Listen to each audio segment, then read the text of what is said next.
insonni sinashga haqqi bormi? Haqlimi? Men birovni sinashga hech qanaqa haqqim ham yo'q, uni muhokama qilishga ham haqqim yo'q. Aqlli odam bilan dono odamning farqi nimada degan? Bilasizmi? Aqlli odam xatoni qilib keyin to'g'rilaydi. Dono odam xatoni qilmaydi. Qilmaslikka harakat qiladi. Qo'lingizga qog'oz ruchka bersam agar kimga maktub yozgan bo'lardingiz? Ota-onamga. Nima deb yozgan bo'lardingiz? Ota-onamga hammasi uchun rahmat.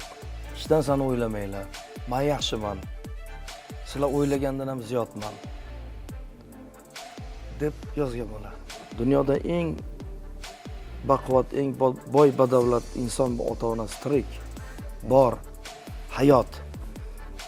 İnsanlar bular mislsiz baquvvat odamlar.